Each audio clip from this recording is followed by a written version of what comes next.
It starts back with another UFC prediction video. We got UFC Austin, Tsarukyan against Beneil, the boring Dariush. Santi, kick us off. We got Beneil Soriano versus Dustin Stoltzfus, and this fight, I don't know why it's on the start of this card. Sean Strickland says it, Dustin should not be in the UFC. He's all right. He's a very well-rounded guy, but just not to the level of this UFC caliber, and that's why the odd is so lopsided at -300. Give me Beneil Soriano by let's go KO second round. I think KO TKO. I don't think I've ever seen a fight that I don't care about on the start of a main card, and this is it. So I'm just gonna tail your pick here because dude, it's boring. Dustin's not good. I'm sorry. So let's get to the next one. Next one, we got a banger. We got Clay Guida versus Joaquim Silva. Anyone named Joaquim, that's a badass name. Like, this guy, I don't even know what he does. I'm just kidding. I did my research. Joaquim is very good in all rounds, but I do think the striking will actually play a good effect to Clay Guida. Clay Guida, I just think 41's too old as well. It's so hard to think because UFC Austin, there is a chance Clay Guida just gets this random superpower and just starts putting it on Joaquim because there is a sort of cardio issue that I'm seeing with Joaquim. I'm going Clay Guida. I think Clay Guida actually does it. I think he does get tired, Joaquim, in the third round, and Clay will actually rally to a decision. I think Clay is going to turn on in the third round, and it's going to be way too much, way too late. I think Joaquim is just going to... I don't think he's going to dog walk him. I just think that he's going to put him out of the fight way too early, and Clay he's older. I mean, we're seeing he's getting submitted. He's getting... No, I'm sorry. Too old, too much, too late. I'm sorry. Give me the guy not named Clay Guida. 38-20 as a record is the wildest thing I've ever seen. How many fights are you going to go for? And then we got... Yo, Andy, do you know I'm fighting on this card? It's pretty cool. We got Sean Brady versus Kelvin Gastelum. I'm making my way down to the 170 division, and I feel skinnier than ever right now. And I don't think I'm going to win, if you want me to be honest. I think Sean Brady is a very big dark horse in this welterweight division. His wrestling is top notch. His arm triangles top notch. Everything screams top notch with Sean Brady. The only way I see Kelvin winning this is by pressuring Sean, because we saw against Belal Muhammad, Belal is not a striker, yet he was piecing Sean Brady because Sean Brady off the back foot is horrible. But I think if Sean Brady can learn from his Belal mistakes, I do think he'll end up pressuring a little bit more or just being in the middle of the octagon. I think Sean Brady wins this by a decision or a submission in the third. I can't not root for Sean, but dude, I'm talking like when you get pieced up like that and you have no recourse of no retaliation whatsoever, and then you go to Gastelum, that just, this dude, I don't know how he survives half of these UFC fights, but he does, and it's tough. This is gonna go into my lock of the card, but dude, it's tough. I'm taking Brady, but I don't like that I'm taking it, and especially when we see fighters coming off a TKO, a knockout, stuff like that, when they're already gun shy in that last fight, the odds are where they're supposed to be. Sean Brady did take a whole year off, a year and a month right now as we speak, for this fight. While Kelvin has been gone for a while, he had that fight against Chris Curtis, but this is 170 Kelvin, so this is a very big question mark. I'm not going to say this is my lock. I'm going to say this is what you should stay away from. I would not touch money on this fight because there's too many question marks going into this. You have, is Sean Brady... Is his chin fine? Why is he off a year? Is there any injuries that he hasn't tailed? And then we have Kelvin going from 170. Is he going to be the same guy? Is he even going to have cardio because maybe the cut's too much? I would stay away from this fight 100%. Then we move on to the flyweight, now bantamweight, Deiveson Figueiredo versus Rob Font. Deiveson Figueiredo just had the quadrilogy of him against Brandon Moreno, and he can't make 125. And I think it's going to be even worse to make 135. I don't think on that scale he will look good. I still think this is a horrible cut. He walks around 168, I'm pretty sure.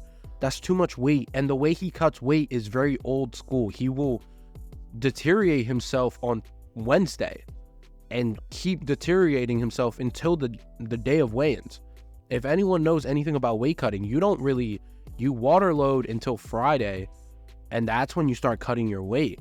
So Figueiredo, I don't think he's going to look good on the scales, and I think Rob Font's jab is going to light him up and get Figueiredo tired. I'm going Rob Font by 3rd round KO. I think Figueiredo is going to end up fading, and you're going to see a mean 1-2 by Rob Font.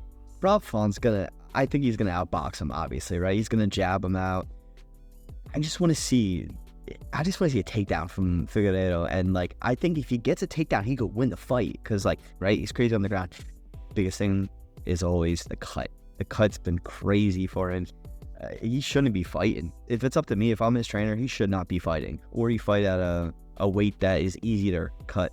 But like, I don't want to go Rob Font. I don't, and I think that he is going to win, but I'm going Figueiredo. Like, I'm sorry. I think what happens is like, this is the deciding factor. If he loses this fight, it's you either retire, you either go up in weight. This is the end-all be-all for Figueiredo. So like, he's got to win it. If not, it's looking very bad. And hey, if you want to retire, good for you. But if you're going to let Rob Font retire you, Rob Font's takedown defense is actually like horrid. We saw that against Corey Sandhagen, where he just got taken down by like willfully. So, but if you look at the actual heights, 5'8" to 5'5", 36 to 35 in terms of age, I mean, we're going to see a jab from Rob Font that is no other. Rob Font's jab is easily top 5 in the UFC right now as we speak. Just look at him versus Cody Garbrandt. I think that's exactly what happens here against Figueiredo. I see literally replace Cody Garbrandt and put in Figueiredo, and that's what the fight's going to look like. I'm going Rob Font, and I think I'm going to put that as my lock. I really think he actually just jabs his way to either decision or Figueiredo fades and gets a 3rd round KO. But then we go to the co-main. I don't believe it's 5 rounds. I believe it's 3. Jalen Turner versus Bobby Green. Obviously, Dan Hooker, quote unquote from him, I caught a kick and it hurt. So he breaks his arm. Jalen Turner comes in on, I'm pretty sure it's a week notice. Jalen Turner is a dog. How does he make 155 is the big question. My coach, Jeff Lentz, trains with Jalen, and he thinks some sauce is on the way. That's what he thinks is going on. But this fight is going to be a catch weight. Jalen Turner's too tall. He's too rangy for Bobby, in my opinion. I think Jalen Turner gets this done quick, actually, in my opinion. I think Jalen Turner gets 1st round knockout. Jalen Turner's too lengthy. I think the teep is going to eat up Bobby. And the way Bobby is stance, it doesn't look good for him. I'm going Jalen Turner by 1st round knockout.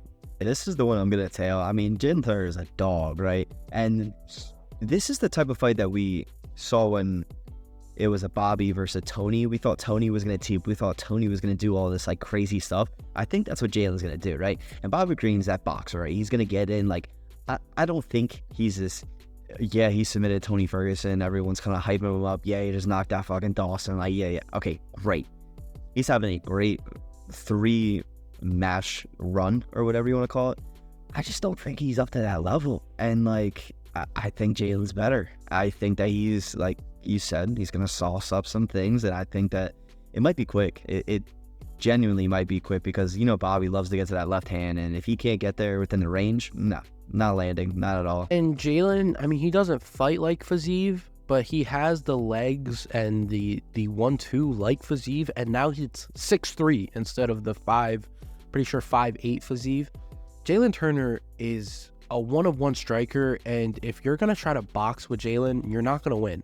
The only way you beat Jalen is if you, A, are tough as fuck like Dan Hooker, or B, you have extraordinary wrestling like Mateusz Gamrot. If you try to box with this man from range, it's game over. You can't get in with this guy. Jalen Turner by 1st round knockout for me. Then we go to the main. It was a co-main, and now it's the main. Beneil Dariush versus Armen Tsarukyan. Tsarukyan, how many times are we going to sit here and say that he is going to be a champion? He's going to be the future champion, going to be that. It gets talked about literally every time he fights. And this is the first time he's going against a top 5 guy. and I think he loses. I think Beneil is, although boring, quote unquote from Andy, very interesting on the ground. His scrambles are beautiful. His actual takedown defense is amazing. And his striking has some underlying tones to it. Beneil is a very underrated guy in this division. The only question mark I do have, how badly was that Charles Oliveira knockout? Charles Oliveira hits like a truck, but he is coming back a little too quick in my opinion. I'm still going with Beneil. I think you're going to see another Mateusz Gamrot run that Beneil did, where he's going to stuff the takedowns, get on the back foot, really pay Armen for his defensive mistakes on in striking. And if you look at the height, 5'10 to 5'7", same reach, that height is going to play a big tail to this. I'm going with Beneil by decision. Andy's probably not going to go by Beneil, but let's see what he goes for. I would like to first start off by saying I will be the next person to say that Tsarukyan is going to be a champion. He is going to be a dog. I'm also going to say boring Beneil is not going to win. I'm sorry. Look, when you're talking about someone that's already gun shy and that is boring, that is that type of fighter, they get knocked out, bro. Question mark, question mark, question mark. That's what this fight is right now. And when you have someone else, Tsarukyan, like, I do want to bring up, he did get a takedown against Islam. Are we going to forget that? But in saying that, I just think, right, I think he is better. I think, obviously, again, what's not to be said with all the hype, everyone's, talking him up. This is the chance to do it. I don't think that we see Dariush make that run. I think the knockout is going to play more than what people are talking to. The layoff isn't as, long as you want it to be. Obviously, you're not Sean Brady taking a fucking year off, but I just don't think he's up to that level. And when you want to talk about underlying striking, the only underlying thing is him getting knocked out on the canvas, right? So I'm sorry. I am ripping you, Dariush. Rightfully so. You're going to lose. So if you are saying this, I'm not sorry. And shut me up. Wowzers, I didn't think you were going to go that in. Let's go to the prelims. I am going to give you guys a Brazilian parlay. I'm going with Wellington Turman. I'm going Rodolfo Bellato, hit his UFC debut. This guy trains with Alex Pereira. He has cardio for a welterweight, middleweight, but he's so big for that 205 division. He's literally another Alex Pereira walking around. And I'm going with Malquizel Costa against Steve Garcia. That guy's striking is on a whole nother level, and I think he actually does take Steve Garcia out to a decision. Steve Garcia has been performing like no other. He is looking so good recently, but I think Costa's on a different level. So I'm going with my Brazilian parlay. I think Wellington Turman really does do it. Let me know what you think, Andy. Wellington's my guy, man. I think he fucking puts on a show, and that's kind of what I wanted to get to as well. I was gonna do my little two-pick as Wellington and Tate. Give me both of them. I did want to say Gastelum not to finish the fight.